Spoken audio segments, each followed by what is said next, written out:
Hello and welcome to a very special How I Paint Things. What I've got whizzing around in front of me today is an M3 Grant. This is from the plastic kit from Warlord games, and we're going to be painting this up for service in Burma with the British forces.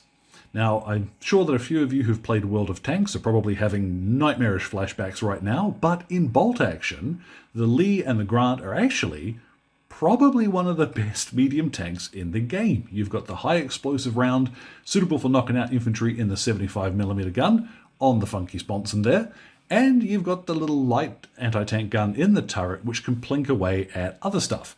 If you're playing thematically up against like Japanese and early forces, you're going to find the Lee is actually worth having in your army, as goofy as it looks.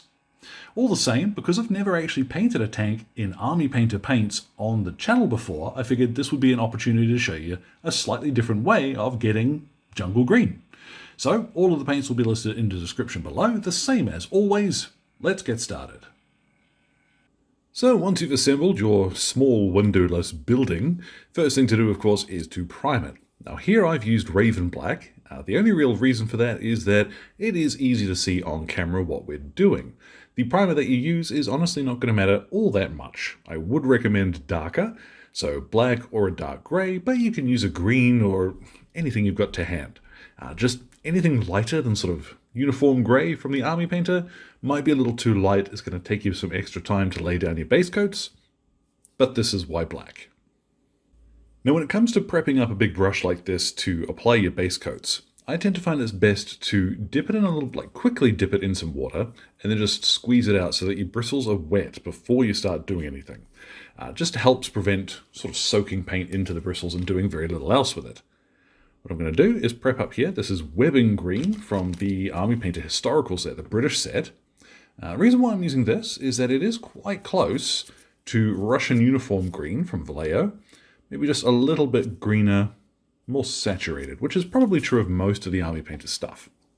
All the same, once I've got a little bit of it on my brush, I'm just going to make sure there's not too much, and we can start applying this over more or less the entire tank. Now, you'll see we will get a little bit of streaking in some areas on this first coat, but that is fine, because once we've done this one, of course, we'll let it dry and then come back and give it a second. Now, quite regularly, you'll hear me say, apply 2 coats. The reason being is once you've laid down the first coat, with a little bit of water in your paint, and indeed, even if you weren't thinning it down, you'll get a little bit of patchiness with some of the primer showing through. That's not a big problem, that's just the nature of paint, but when I talk about doing those 2 coats, this is why. Better to thin your paint down, not obscure any detail, and then apply a second coat, nice and smooth over top. So we've got our lovely solid green all over the tank, and now we're going to muck it up. What I've got here, this is a 2-to-1 mix, strong tone to water. So I've got here 20 drops of strong tone with 10 drops of water. It doesn't matter hugely if you use water or medium or what have you, just thin it out a little. What we'll do now is start applying it over the entire tank. And the way I tend to find with the washes to avoid the brush strokes is once you've applied it over a panel, let it settle for a couple of seconds, and it's pretty much going to tell you how it will settle. It's part of why the water is so useful. Then you just wick it away with your brush to somewhere that you actually want it. And yeah, this can take a bit of practice, but a nice flat brush will help. And remember, physics is on your side here, so anywhere that you tilt your tank is where that wash is going to naturally flow towards. So mind how you go as you are laying this down. All the same, I'm going to go over the entire vehicle with this. And same principle applies of I'm going to do the upper hull first. Then once that has dried, I'll have somewhere to hold when I do the running gear. Now once that's dried, you'll have something that looks like this. Now the big reason there to thin down your wash is the fact that we don't now have to go back over any of this with our original color. We've got the shading we want, and it hasn't stained the green all that much, which is perfect. So what I'm going to do now is I've actually got a makeup brush. These are nice and soft, and they're really good for dry brushing on something as big as this. I'm going to dip a little bit of olive drab into my brush, work most of it into a bit of kitchen towel here, and then I always tend to find start at the back. So if you make a mistake, it's not going to be as visible later. What I'm going to do is lightly just drag the brush across areas of detail. The idea here is that we're going to pick out and add a little bit of texture to some of these areas, particularly all of the rivets on a lee. You know, these are pretty detailed tanks. There's not a lot of flat on them really. But yeah, as light as you can at first. And once you get a feel for what you're leaving behind, you can apply just a little bit more pressure in some areas. So concentrating first of all on those rivets, then towards the edges of turret, the hatches and what have you. If you need to go back and apply a little bit more green paint to your brush, you can of course do that. But just take your time and remember, adding too little, you can always apply a bit more paint, but try not to put too much on because you can't take it off. And there we have it, our green is more or less finished. This will also work for Matildas, for your Cromwells, anything in that sort of mid to late war British green. Yeah, this works perfectly well. We're going to carry on with a few little details here. So what I'm going to use is mud spatter first of all, and this one is also in the British paint set. I like to find ways where if there's a set that you want to pick up, it's worth having a few of the colours to hand. So I'm going to paint in any wooden details, handles and what have you on equipment. Now for any black details, I'm going to use here dark leather. Now this one's actually in the 8th Army paint set. It's not in the main British set, but you may very well end up with both of them anyway. You do not have to stick to this either. It can also be, what is this, strap grey, ironclad grey, a deep dark just off black is going to look better for what we're doing here. However, you can also just use black if that's what you fancy. Nothing to stop you from mixing in a little bit of grey to your black or what have you. Just something that isn't pure black, to my eye, tends to look more realistic. So first of all, filling in the equipment. Then go ahead and swap to a flat edge brush, and we'll go and paint in the tracks with this. Now, the beautiful thing about the M3's running gear is that it was rubber block tracks on these things, so you can throw down black over everything here. Now that is the basic painting on the tank done. There's not a huge amount to do, especially with these just essentially plain green vehicles, which makes them very quick to do.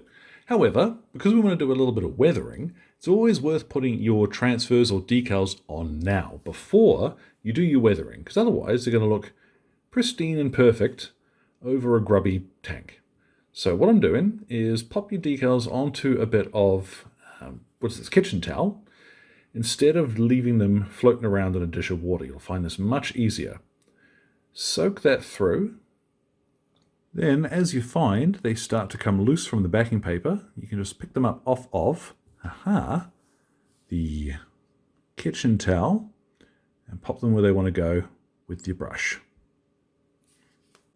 Now once those decals are on, you can give them a quick coat of Microsol if you've got it. A matte varnish, by the time we're finished, is going to get rid of most that little bit of shine, but Microsol's great to use if you do have it available. Now you want to leave those for about an hour, because what happens is the decal actually shrinks a little and tightens on the surface of what it's attached to.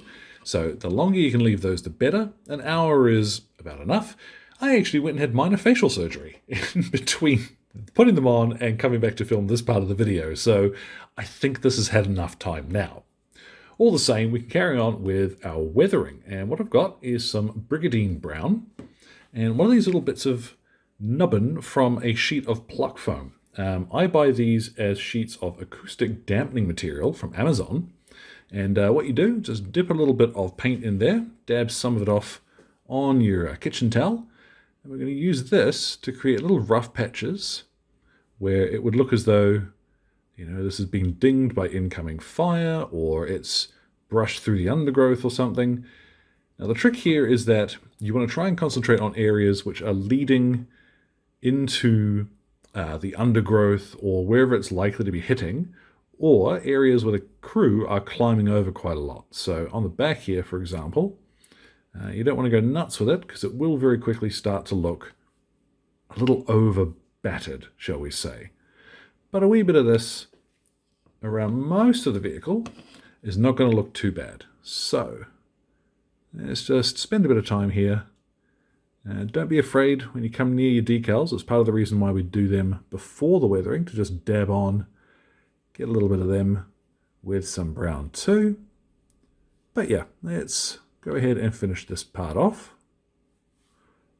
Now, I've probably gone a little bit overboard here, but the thing is that these would not have seen as much maintenance time as you would see on tanks in the likes of the European theatre and in the desert.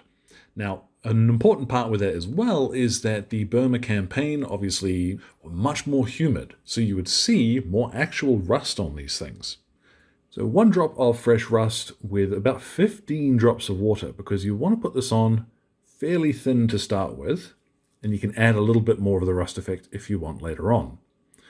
The idea here is to start from the back, because you don't want to, if this is too thick or too thin, it doesn't matter too much if it's right at the back where no one's going to see it, or where it might collect more anyway. But that looks about right. We don't want this to be super, super strong. So now what you want to do is cruise around the vehicle, and we're going to fill in little bits and pieces where it's likely that humidity, water, all these sorts of things would lead to rust collecting. Now, the same thing, you don't want to go crazy with this because it will very quickly overpower what you've done. So have a bit of an experiment with this to see what you like the look of. Little drips down the sides as well can look quite cool. But yeah, I'm now going to spend some time throwing a bit of rust. Ooh, that's too much. A bit of rust on this grant. Now you'll notice I haven't really bothered doing anything with the tracks. Now that is because I'm now going to go ahead and I've mixed up my dirt wash, as it were. This is 1 dot of mud spatter, which we used for the wood earlier, but I've mixed this up again, about 15 to 16 drops of water. So what I'm going to do is start off, as usual, start at the back, and with a big, goofy, rotten old brush, just really job this on. And don't worry if it doesn't cover perfectly, that's not the point. What we're doing is just throwing some muck on this stuff. So be as random, as heavy, as messy as you like with it. Try, if you're going to hit the hull, to get most of the bottom parts of the hull, and anywhere that you want a little bit less, just dab it with your finger, and you can shift this junk around. So yeah, this part's fun. Make a mess. Now while that's still a little wet, what you can do, grab mud spatter again, 1 drop to about 5 drops of water this time, and start just jabbing in some slightly thicker mud. The messier you can make this, the better. Now here we're just adding little patches, which are going to look like they've collected. So again, facing towards areas where it's likely to see the most impact with the undergrowth. So tracks, that sort of thing, up on the front fenders. Now once that dries, obviously same as with the rust, it is way more subtle than it first appears going on. The thing is though, same as always, try to apply too little at first, because you can go on with a little bit more over the top if you think it needs it. For the most part, I've left the upper hull and the turret relatively clean, because these things were 10 feet tall. There's no reason for it to be completely covered in muck. But what we're going to do now, there are 2 more steps that I want to do for weathering, but it's important we do them after a matte varnish. So I'm going to take it outside now, hit it with a spray varnish, seal in all of the work we've done. Now, as well as varnishing the tank, I dropped it. If the aerials look a little bit different, then there's a good reason for that. I had to glue them back on, but hopefully you won't do that. What you'll do instead is grab yourself a nice soft pencil, a B or a 2B. I'm going to leave the joke hanging, but all you need to do is take the edge of that nice soft graphite and just buff along some of the edges to give yourself a fresh metallic ding. So parts where you may have gone a little crazy with the rust, you can just shine them up a little and make them look fresher. Now you don't have to put this on every single bit that you have dinged up, just a few parts where you want that damage to look fresher. Now the question comes up regularly, well, why do this after the varnish? Isn't it going to rub off during handling? The short answer is no. I've never really had to come back and repencil a vehicle or anything like that.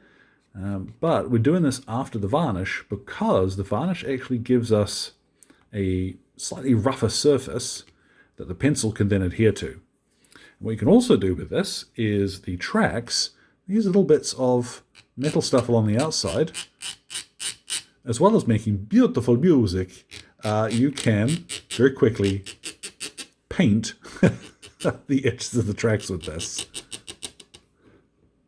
And then with that done, I'm going to pop them around here because what I'm going to apply is oil stains. Now this is a very high gloss, essentially high gloss black wash. And I'm going to pop this around the little, what do you call them, the fuel caps. You can do some spills over the sides if you fancy, but, you know, just a little bit of this adds that kind of grimy, diesel-y effect on the vehicle. So we'll run that in there, and then down we go. So once this is finished off, what I'm going to do is pop them up on the spinny thing. Let's get a look at what this looks like when it is all finished. And so, there at last, our M3 grant for service in Burma is complete. Now, I do feel incredibly silly about knocking off those aerials, but it comes with the territory, doesn't it? And yeah, a little bit of glue will fix most things. The painting process, though, I quite enjoyed, and I'm really quite happy with the result. Especially the way in which Army Painter paints tend to thin down to an almost dusty consistency with a bit of water. That dust filter I've got going on with that mud spatter stuff worked pretty well. It's a great mud spatter. So definitely recommend picking up the British Historical set if you are looking to paint British historicals. It is useful for more than just the infantry. So as always, thanks goes out to Exit 23 Games for the light and sound equipment, as well as all of my wonderful patrons who are keeping me ticking in paints and glue, which includes my gorgeous producers who are showing up on screen now. Thank you very much, folks. Now, any questions or anything, feel free to drop them in the old comment box below. My Blue Sky and Instagram are both linked there too. So thank you for your time, one and all, and you all enjoy the rest of your day.